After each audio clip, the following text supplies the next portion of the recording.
Hey everyone, it's Menz here, doing a first look at the new Tier 8 American Premium Heavy Tank, the T54E2. Now this tank, it should be coming soon. Who knows if it's going to be sold or reward tank or what have you. But you might have seen a little bit of this tank being played at TwitchCon. And now, we gonna have access to play it for you guys. And this tank is shaping out to be pretty darn good. So outside of the game, this tank was kind of meant to be a successor to the M48 Patton. However, this tank design, the T54 series, never really, I guess, got off, the drawing board or proposals. And this tank, it looks like the T110E5, and honestly, it probably plays like the T110E5. Like, I'm going to play some battles here for you. It's a little bit shorter, the E5, though. But this tank actually was a proposal if you go off of the vehicle details and them talking about it. One prototype was built, in the 1950s, and it was never, basically brought into development because the T95 tank was kind of went with. Now, before I get into the comparison, I'm gonna look at its armor real fast here. Do note, you shouldn't go off of Tanks.gg. From my understanding, I tried to look at the stats there, and they did not line up with what the stats were in the client here. Now, armor goes pretty well on this tank when it comes to the turret. The turret's really strong outside of the cupola, so most of the turret front here, you're not going to pen this thing. You can't overmatch the roof, but the cupola, is a little bit weak and a little bit large, like the T110E5.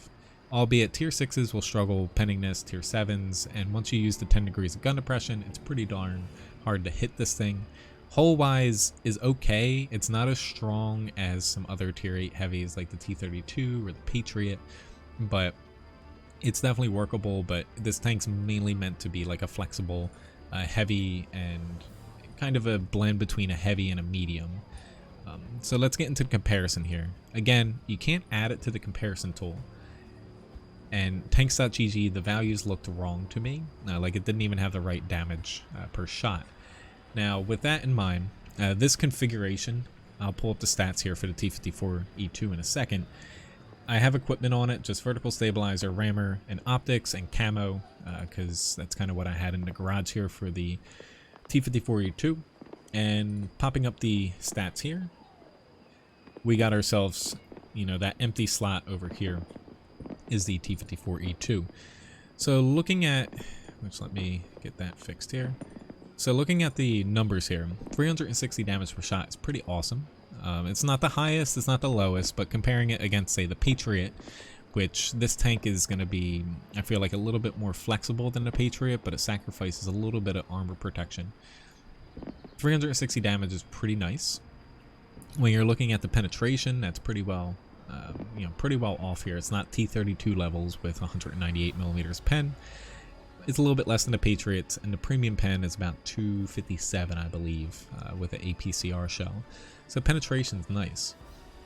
Gun depression, negative 10 degrees, awesome. Aiming time, is a little bit longer than, say, the T32 and the Patriot. Accuracy, pretty much the same, 0.36. And DPM is a little bit higher than the Patriots. So when it comes to firepower, the main thing going for this tank is turret armor, gun depression, and the gun's awesome. Good damage per shot, good penetration, good DPM. Hit points, 1500, nothing really surprising there. It's like a tier 8 heavy, like any other one. It's not high, it's not low, it's just in the middle. Armor-wise, we went over that, where when you're looking at the armor, it's almost the same values as the Patriots. However, I feel like the Patriot, armor-wise on the whole, the Patriot has the better lower plate. The T95E2 probably has the better upper glacis. Turret armor wise, I would say the Patriot's better because it doesn't have a cupola weak spot. T95E2 probably has the stronger like turret front, basically, because the Patriot sometimes high tiers can punch through it. Overall though, when it comes to armor, it's still pretty good across this tank. It's just keep in mind about that cupola, and your lower glacis isn't as strong as, say, a Patriot's. Now let's scroll down here and get this fixed up for the next view. And then we'll pop into a battle. I know this is like really really nice here with the visuals here, but that's how I had to do it because it couldn't allow me to add it into the comparison tool. Mobility, surprisingly, is pretty nice, but it makes sense considering this was actually a medium tank in real life of the proposal. You have a really good specific power, almost 16, so the fastest out of all these tanks, especially with the 45 km/h top speed and 17 km/h reverse speed. So awesome. This thing's pretty mobile. You know, it should be because it was a medium tank. Concealment, nothing really to see here. Nothing, you know, shocking. It's not great. It's not bad. And when it comes to the view range, you know, it's 400 meters for the basic view range, which is the same as the T-32. Higher than the Patriots, though. The T-26E5 and also the 50 TP prototype. So view range is pretty awesome on this tank as well. At least for a Tier 8 heavy.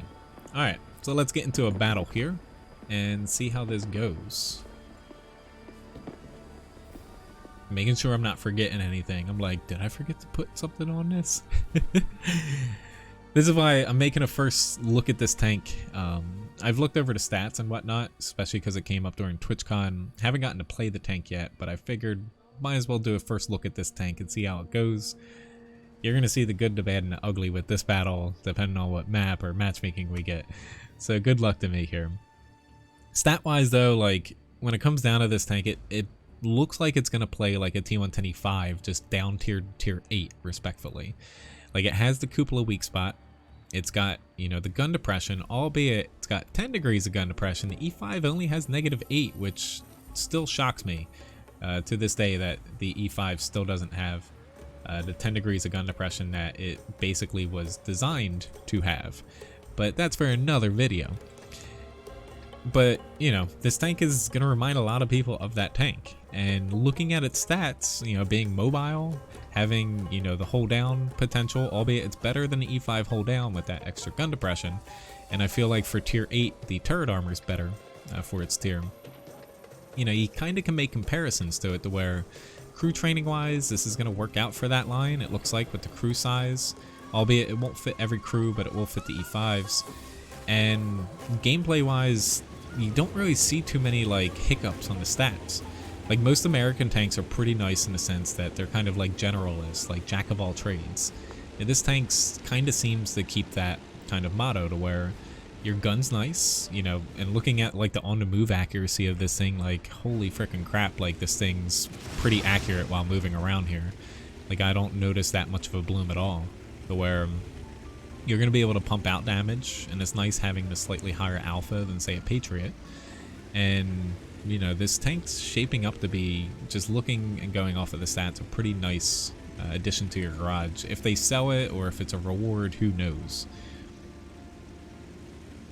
And like just the basic model here, like I threw on the preset like made in America, or the whatever the preset American style is. Like it's a pretty nice looking tank on top of that, but I might be a little bit biased because I play, you know, most of my battles I play are in American tanks. They're kind of my favorite nation because of the jack of all trades playstyle. Hopefully I get some enemies to shoot at here, so we can test this tank out. Fortunately there's no Artie to wreck my day, albeit that might backfire, and I don't have anyone to I don't have anyone to complain or blame.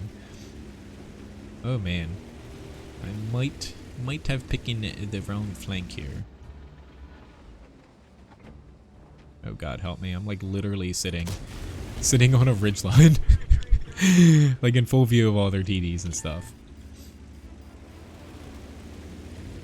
Which obviously, even though this is a YouTube video, I do my YouTube reviews kind of in one take, so you guys get to see the tank, you know, actual gameplay of it. I'm not just cherry picking things.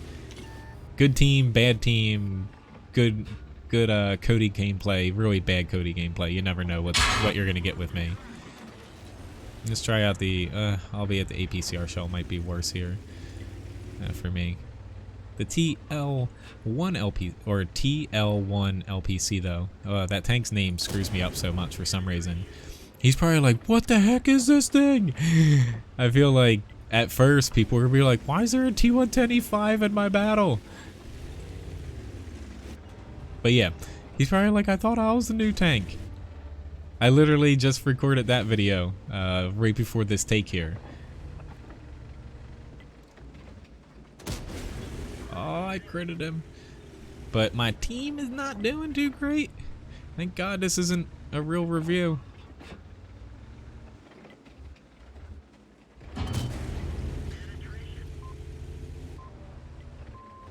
So far so good on the armor though. I don't think they've hit my cupola, or even if they did, I'm kind of angled above them.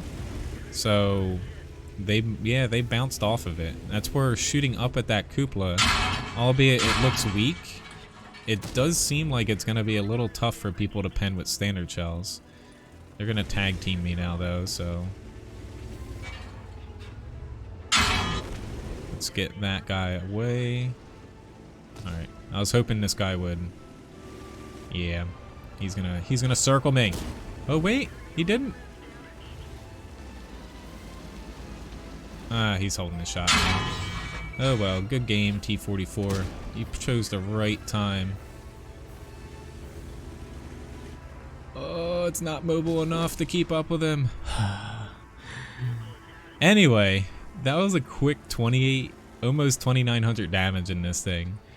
And, you know, hopefully you enjoyed this quick little video going over the, the T54E2. I'll probably do a full review of this tank once I get a little bit more time to play the thing. And my initial impressions are like this tank's shaping up to be pretty good. Like, I just got circled, albeit the T44-100 is probably one of the worst medium tanks, to have that happen to you, because the thing's pretty darn mobile. But, for the most part, this tank, it looks like it's going to be a nice addition to your garage. Like, definitely note that you have that cupola weak spot, but seeing some bounces there, like getting into the battle hits mod here. Sorry, my phone's getting blown up today. It's my birthday. Birthday problems. Oh god, wrong thing here. I wanted to get into battle hits. But looking at the battle hits here, at where they're penning me, like this guy's just circling me, so it's all side shots. This guy penned me once with the heat rounds. Your upper hole's pretty nice, but getting shot by heat, or if it's not angled a little bit, you're gonna get penned. So critical. So the TL1 bounced off the cupola because he was shooting a little bit up at it. Another ricochet because he missed. You can't pen this area. And he penned once on the cupola. So when it comes down to it, like, the cupola is definitely going to be the main issue with this tank if you're trying to hold down, but I don't feel like it's as make it or break it as like the E5 when it comes down to it. Like the E5, I feel like with high tiers, people are definitely keen on shooting this and penning it a lot more, especially with premium rounds, whereas at tier 8, if I preview this tank to get it up here, this one, people are definitely going to be aiming at it, but I don't think they'll default shoot premium rounds at you first, which might give you a couple extra bounces. Hopefully you enjoyed this video though, and thanks for watching it, and I'll come up with a full review of this tank once I get a little bit more time with it. Otherwise, have a nice day. Thanks for watching. See you around.